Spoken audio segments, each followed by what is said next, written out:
Well, hi, this is Ed Thorne. Welcome to Pembroke Today.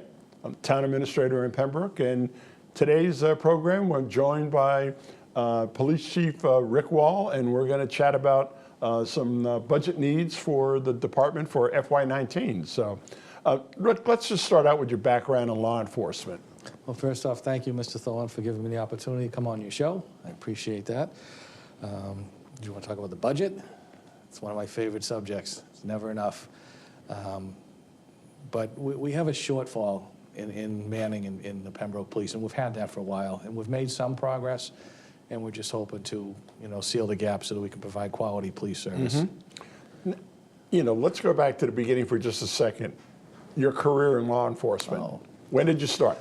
So it was 34 years ago this month that I became a special for the town of Pembroke, working details and doing cruiser shifts. And 32 years ago, I got hired full-time. I went to the police academy right here in Plymouth, and I spent the first 9 years on patrol, a couple of years in detectives, made sergeant in '98. And in 2012, I went from working a 4 to 12 shift as a shift commander to the chief. Kind of a big jump. So it's been almost 6 years now. Almost, yeah. It was being a head guy. So, all right, let's explain one of our first slides, the department's mission statement. It's very simple, and you'll see it in most departments. It's to protect and serve, and we've kind of taken it that next step to protect with honor and serve with pride. So every day, our officers strive to do the best, be the best police officer they can be and provide the best service we can be for the town. One of the things that I hear a lot and people hear a lot is community policing. What exactly is community policing? Well, it's funny. It's a relationship.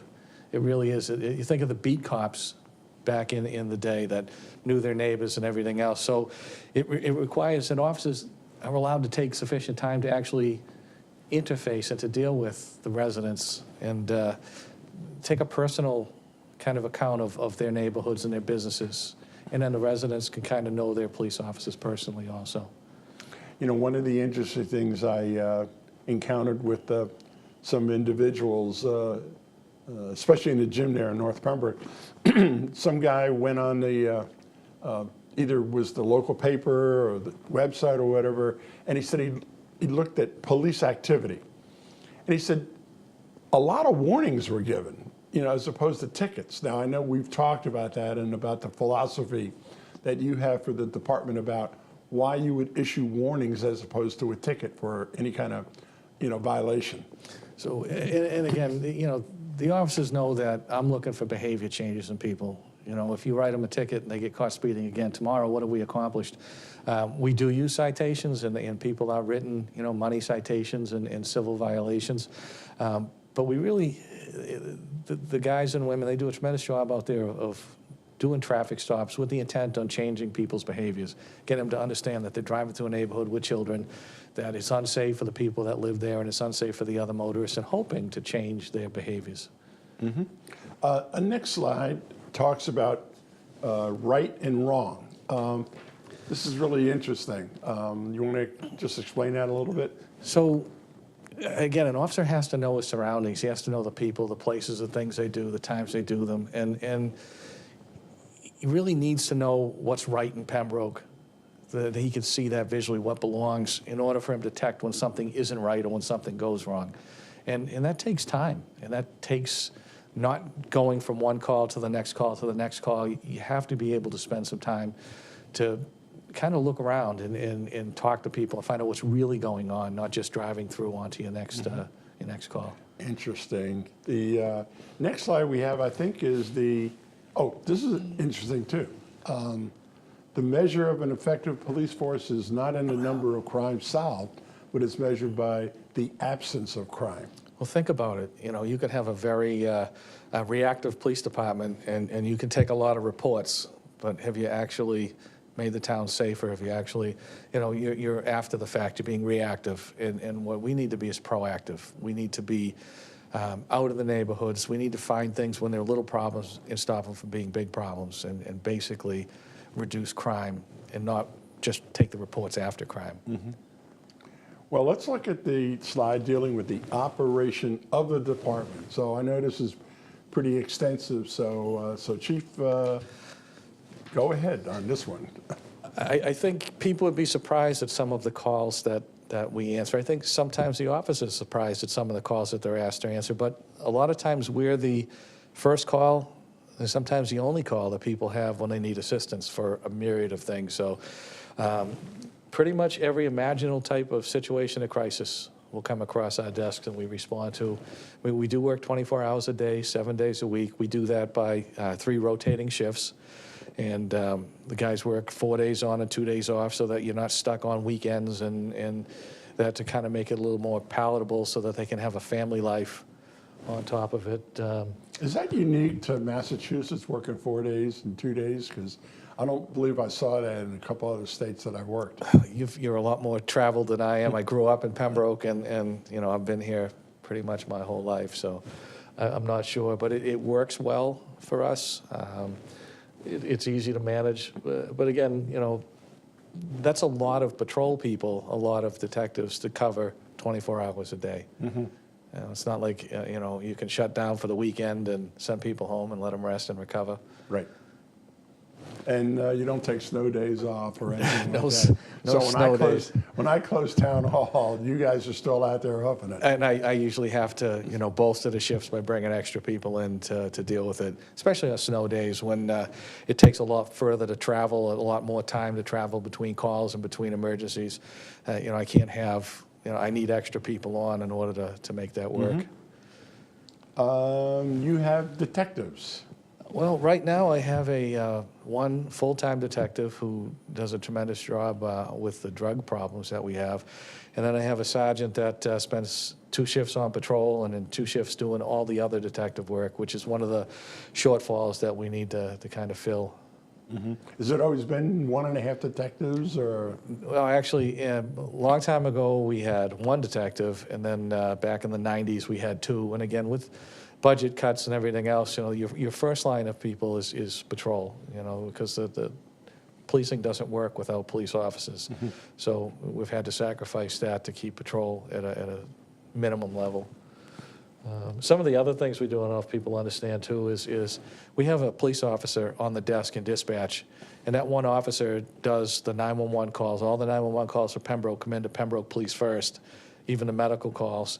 All the officers are trained in emergency medical dispatch, so they triage the calls as they come in, and then they send them to the fire department or send them wherever else they got to go. All the radios, all the business phone calls, all the walk-ins. The lobby's a busy place between the drug kiosk and a lot of people with restraining orders or child issues with guardianships. A lot of parents use our lobby to have a safe place to have their kids go back and forth. It's a pretty busy place, and we have 1 police officer that does all that. Now, you know, while we're talking about an officer in the station, there's always the discussion regarding civilian dispatchers. What would be the pros and cons of having those folks, you know, in the police station and not having the officer at the desk? So, you know, in a real world, we would probably benefit from having an additional dispatcher, a civilian, answering the 911 calls and everything else right at the station. But, you know, we also house prisoners in the station, and there's a lot of things that we wouldn't be able to do without the police officer in the station. And again, that officer is really busy. And I know there's a lot of talk about regionalization of dispatch, but for us, we would have to lose a police officer position because we don't have dispatchers in order to pay for another department to dispatch for us. And that would kind of, I think at this point, decrease our level of service, going back to something we used to do in the 60s that we grew out of to have our own. I know when some of the concerns about having regional dispatching may or may not be savings and all that, but I think one of the fears that chiefs have is their stations being dark. Right. You want to explain that a little bit? And I know I've talked about this a lot, that's a safe spot for people. And we have a tremendous amount of walk-ins. And again, with the new station design being over where the fire station is, we're hoping to increase even more foot traffic and more visibility. It needs to be a safe spot. I could never see Pembroke Police being a dark station, having nobody inside and the phones routed to another town. I just, it's going backwards in our style of policing. I mean, policing's hands-on, and you need people in order to do that. It is amazing because my office obviously is in the corner of Town Hall, and it looks out over the parking lot that is shared between Town Hall and the police department, and I am amazed at the amount of people that park in that shared lot and go to the police station. I mean, there's always somebody walking that sidewalk in front of the police station going in and out. And we want that. I mean, we're a service for the community. You don't have to have, you know, a crime going on. There's a lot of people that come in. That drug kiosk is and we have to empty it every 2 weeks. Last year we got rid of 500 pounds worth of unused, unwanted pharmaceuticals. And that's an awful lot of stuff that people had laying around their houses. But again, we're public service, and that's part of what we do. And we have to be open 24 hours a day in order to do that. Let's talk about, back to the last slide. All officers are certified in E911 dispatching and emergency medical dispatch. You want to elaborate on that? So, and again, when you call from your house, you call 911, or if you call on your cell phones and you call 911, either landlines go directly to the police station, even if you have a medical emergency, and we kind of triage the calls to go through, and the officers have steps and procedures that they follow in order to get you to start helping yourself or helping someone else and getting the services needed. 911 to the state, it goes to the state police on cell phones, but they transfer it right to us, and we handle that. So there's an awful lot of calls that come in on 911. I think I had written down somewhere, I can't remember, the thousands. I mean, we just get multiple calls. The last bullet in the slide talks about some of the support agencies that you guys work with. You want to explain some of those that we have in the slide here? So as we speak today, the SEMLEC, which is the Southeast Mass Law Enforcement Council, it's a regional group of towns that all provide resources, and they have a SWAT team, Special Weapons and Tactics, and they're actually at the high school doing some training today in Pembroke. We have a search and rescue unit again. Oh, let's go back to the SWAT team. How many folks from our department are on that SWAT team? I had 3. I'm down to 2 right now. And again, the work that they do is something that we couldn't afford to do on our own. Highly trained, and they bring that back, and we use that training when we do firearms training and our weapons. They bring all of that back. Search and rescue unit, we have a couple of people assigned to the search and rescue. I'm one of them, and we're out in all different communities looking for people that have gone missing: Alzheimer's, people with autism, runaways, dementia, and some of the good things coming out of that is the methodologies, the programs, the things that we can do for our own residents, so that we can, kind of be on top of, people who may wander and be at risk. We get to know them beforehand so that we have all that information ahead of time. Part of the search and rescue is our new member of the department, our police dog. Yeah, we have Jack's the police dog, which was another, another way to increase our services. And Jack's is patrol trained, he's drug trained, and he's missing persons trained. So, it was a good resource that we got at relatively low price, I want to add. Oh, that's a good thing. So motorcycle unit? The motorcycle unit, again, we have a patrol motorcycle, and it really, people pay attention to that when they see the motorcycle officer out. I'd love to get a second one, but it's a really, really dangerous thing. So being involved in a motorcycle unit, they do a tremendous amount of training, and the instincts of my operator are fantastic, and I feel so much safer with him constantly training and constantly working on his profession, because it is a little bit more risky than a cruiser. Now, while we're talking about vehicles that are not your state-of-the-art police cruisers, we have some ATV vehicles as well. We do, and the town has over 2,000 acres of open space and conservation land, and if we need to be out there, and we do, we need to know it. So having a couple ATVs, and we've got probably a third of the department trained on them, and during the good weather, we send them out on patrol, and they go actually patrol those areas. And we've had medical rescues we've had to gone out, with missing persons. And so it's really good that the officers get to know the rest of that instead of, it's part of our patrol area. Same thing with the ponds. We have, 5 recreational ponds, relatively great ponds, large ponds. And we put the boat out there because we have to be concerned about boat safety and the people swimming and everything else too as part of our patrol area. Right. And then the last couple of things, we got the drug task force and project outreach. So the drug task force, again, I have my 1.5 detectives have been involved with the OCPAC, the Old Colony Anti-Crime Unit, and a couple other larger task forces that have done phenomenal work to help curb some of this opioid crisis or fentanyl crisis that we have. And on the other side of that, the Plymouth County Project Outreach is a great resource, and I've got probably 6 or 8 officers that are directly involved with that. It's a resource for parents and people with addictions, and they have every 2 weeks we have a drop-in center, and people can get beds, and after somebody has an overdose, we pay them a visit, not as the police officer that was there the day before doing CPR on them, giving them Narcan, but as somebody that wants to help them. And we have the resources because we bring a clinician that if they're willing to get help, we can find them a bed, we can get them, we can kind of go over some of those hurdles and get them right into recovery. Well, while we're talking about the operation of the department, let's go to the next slide that deals with patrol considerations. There you go. So looking at Pembroke. It's a fairly big town, almost 24 square miles, 116 miles of paved roads, and we get calls almost every day for radar requests on those roads, for somebody to do speed enforcement.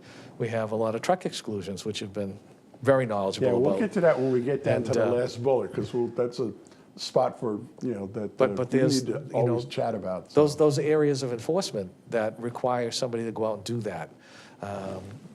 5 school campuses, that's a lot of consideration, especially, with what's been going on lately in Florida and everything else. There's an awful lot to deal with. And again, we talked about the 2,000 acres of open space.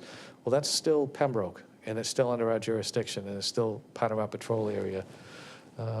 And believe it or not, with all the wildlands trusts and all the different places, Tubbs Meadow, it's very well used. I mean, that open space is and it's out there. It's on the internet, so people come from all over to. And another 40, almost 50 acres of land that the town acquired a couple of years ago. I know there was a walkthrough by the Conservation Commission with the Wildlands Trust, and that would be the Laggy property, which is across the street from the Herringbrook Park.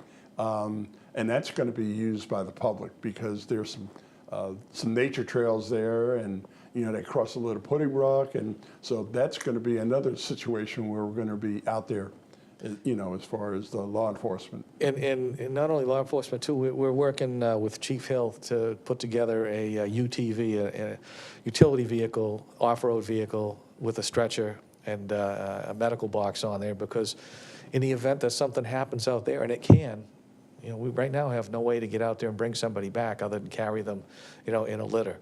And through a grant from Vinny DiMassino and Josh Cutler, we're going to put that together. We're going to get ourselves ready because we do have hundreds and hundreds of walking trails. Oh, absolutely. And you always hear stories about somebody being injured, while they're out hiking, and whatever in open space, areas. So that's really important.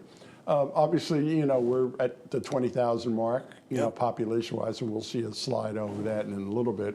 The fact that we have over 6,000 households, in the latest trash bills, so we have that. And then let's talk about the fact that Pembroke sits in the crosshairs of east-west traffic. I mean, as you have listed in your slide, look at all those state routes that are in the Pembroke area. In the traffic studies, when they were doing the Route 14 corridor, the traffic studies came through and they talked about the amount of cars that they go by, say, the center of town and everything else. It was like 12,900 cars a day. Right.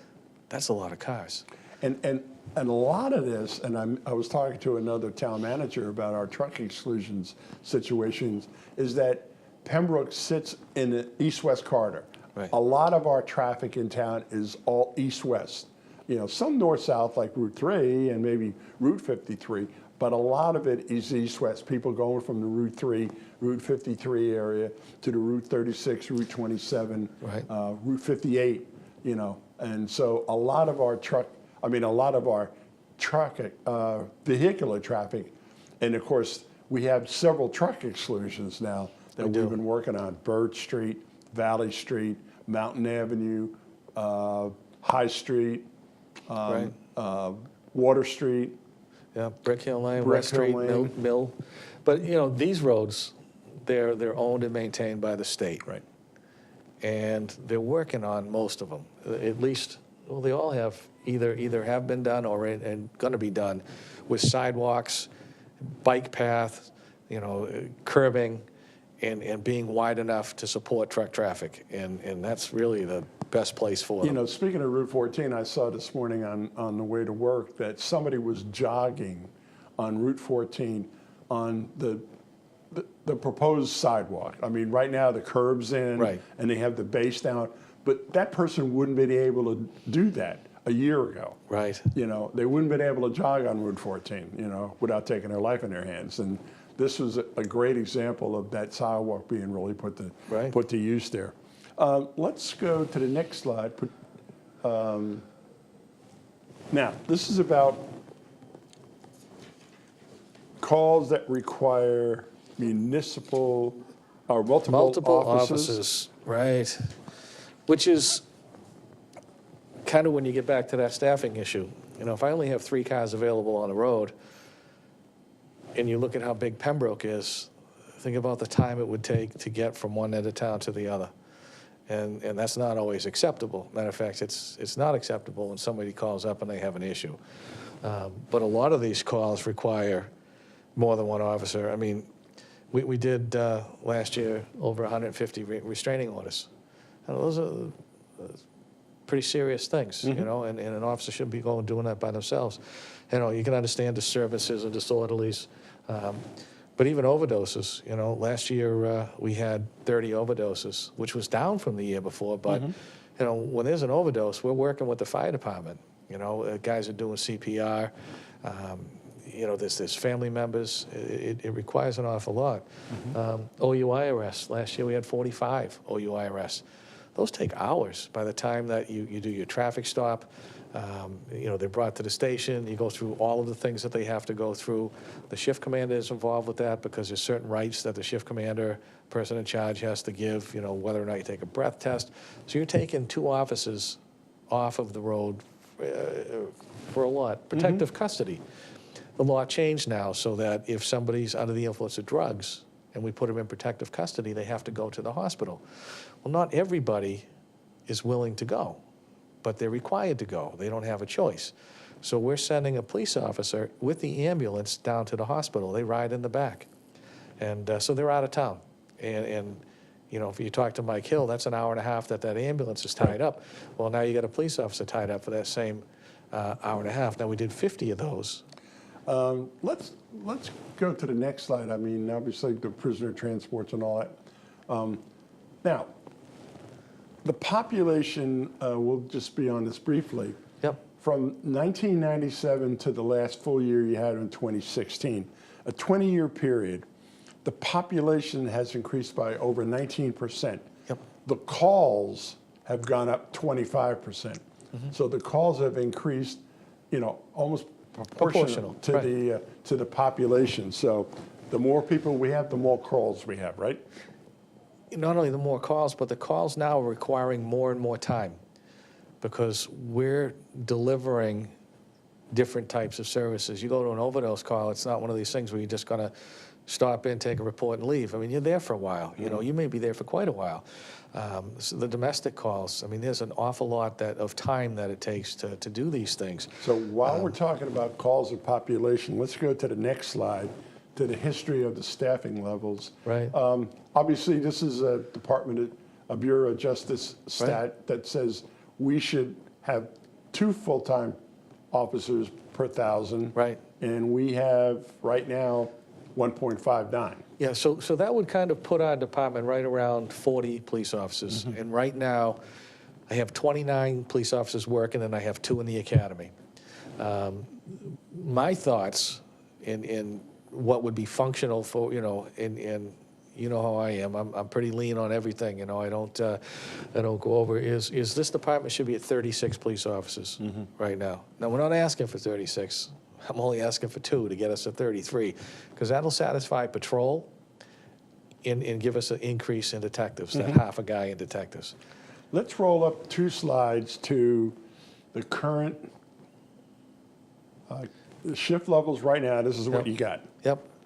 So on the midnight shift, I have a person on the desk and I have 3 cars on the road every shift. Anytime somebody calls out for vacation, sick, whatever, I have to fill it at time and a half.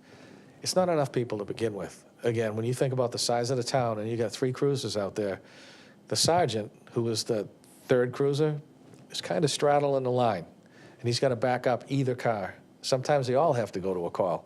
You get a bad accident or you get a domestic, everybody goes. So that means the entire shift is tied up on one call. That happens a lot. The day shift has 1 more person than that right now, but the day shift is when we get the court warrant of apprehensions. We get the sections from the hospitals and stuff to take people against their will.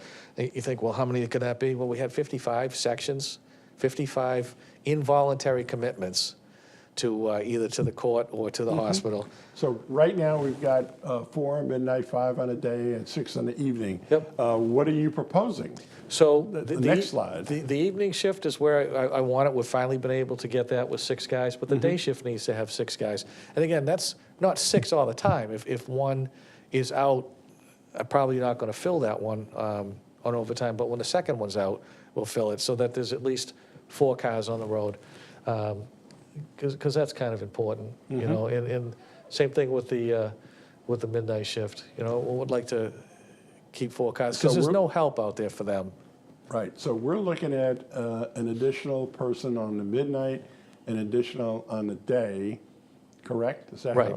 Okay. And so how are we going to do that? We're going to have articles at the annual town meeting, and that would be our next slide.